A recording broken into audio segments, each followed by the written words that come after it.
Vamos falar um pouquinho de economia agora com o nosso Tourinho. Eu achei que no feriado você não ia aparecer, ia descansar nas suas ilhas. Vou descansar, vou viajar para um sítio amanhã. Aí sim. Mas com a filhinha novinha, né? Ah, maravilha, vai passear com a família. Mas antes, então, deixa o pessoal informado aqui, hein, Tourinho? Bem-vindo. É isso aí. Bom, o Ibovespa amargou queda na volta do feriado, que foi aqui nos Estados Unidos, né, Cine? Não foi só aqui, não. O mau humor dos investidores deriva, né, veio depois do Comitê de Política Monetária, o Copom, ter elevado a taxa Selic em 0,25 ponto percentual para 15%. Isso foi anteontem.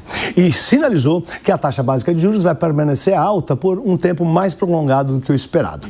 O cenário externo também não ajudou, com as bolsas de Nova York virando para queda depois da matéria que saiu no jornal The Wall Street Journal, indicando o acirramento da guerra comercial entre Estados Unidos e China.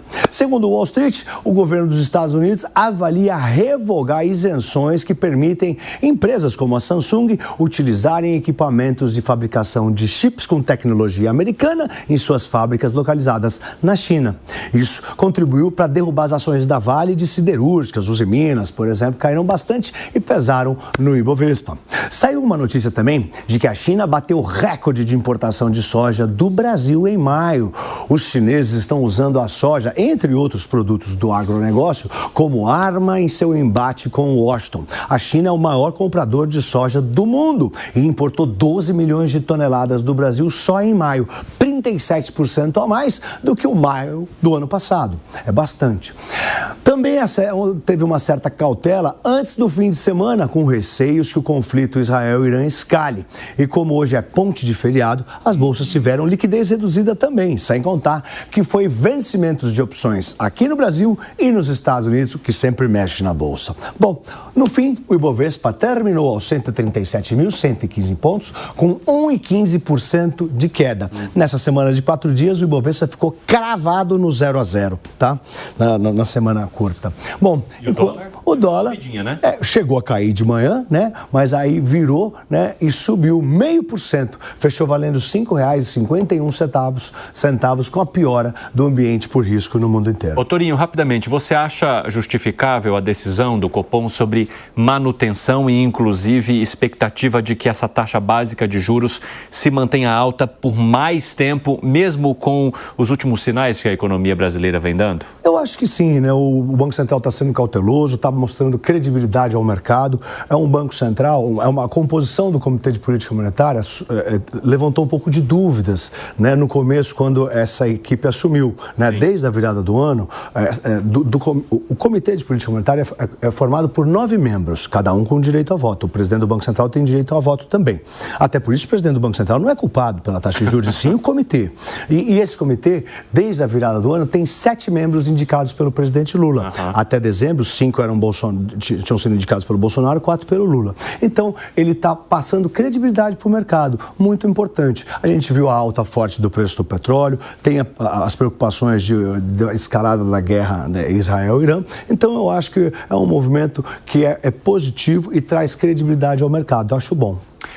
Tourinho, obrigado por hoje. Obrigado a vocês. Fim de semana com a tua vocês família, também, viu? tudo de bom. Vai, Tourinho, valeu, tchau, tchau. Valeu, Tourinho. Agora, Gustavo Segré, é interessante perceber que o mercado ele tem uma reação negativa, digamos, a essa manutenção ou a indicação de permanência da taxa básica de juros no nível elevado. E isso acontece porque sinalizaria ao mercado que as ações que estão sendo tomadas não estão funcionando e que o governo também não estaria sinalizando um corte de gastos que poderia levar também a uma queda possível na taxa Selic? Corte de gastos e governo do PT não se falam, são universos diferentes. É um metaverso, um respeito do outro. Mas o Copom está fazendo um trabalho técnico. E a oposição está quieta em termos disso. Por quê? Porque o próprio PT se encarrega de criticar as ações do Banco Central, do PT.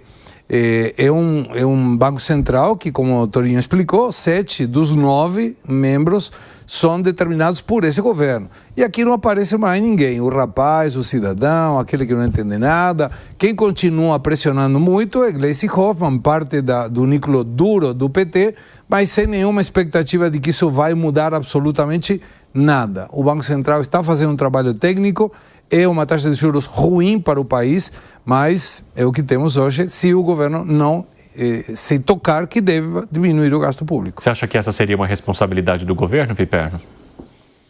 Eu acho que o que está acontecendo é que o Banco Central está praticando aquela história do que é preciso que as coisas mudem para que tudo continue sempre igual, né? É um Banco Central que ele age para dar satisfações aos agentes de mercado e não ao país. Um país que tem, nesse momento, né, uma taxa de crescimento satisfatória, a inflação, felizmente, começa a ceder, são 3 meses seguidos de queda, o câmbio melhorou bastante, mas o Banco Central entende que ainda tudo isso não basta. Fala, Kriegner. Eu acho que o Banco Central fica na sinuca de bico justamente porque se abaixar a taxa de juros na canetada ou de uma forma até artificial, a inflação vai para o teto, né? Perde o controle da inflação e aí realmente a economia como um todo vai para o buraco. E isso sem considerar, inclusive, os fatores externos.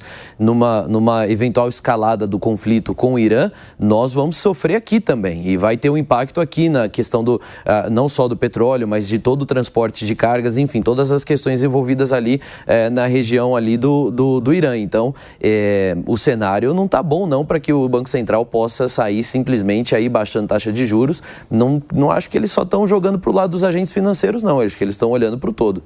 Fala, Zé Maria Trindade. Tem uma questão interessante que o Torinho colocou, que era a expectativa sobre as decisões do Banco Central por conta da quantidade de indicados pelo presidente Lula.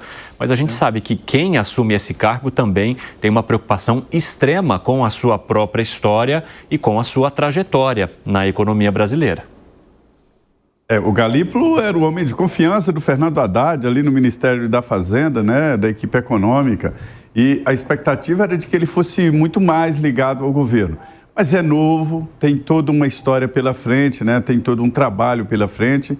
Quando se sai da presidência do Banco Central, tem um caminho aberto para consultorias, para empresas, e se dá muito bem. Porque detém informação e principalmente porque aprende como lidam, aprende por dentro como lidam os mercados e tal. Então é claro que ele não iria jogar a sua história fora. Já estava nesse sentido quando o Galípolo era apenas diretor do Banco Central e ficava junto com o presidente ali. Então, deu um entendimento de que ele seguiria esse sentido. O ex-presidente Campos Neto disse, eu também aumentaria a taxa de juros, quer dizer, está na mesma linha. O que eu quero destacar é o profissionalismo do corpo geral do Banco Central do Brasil.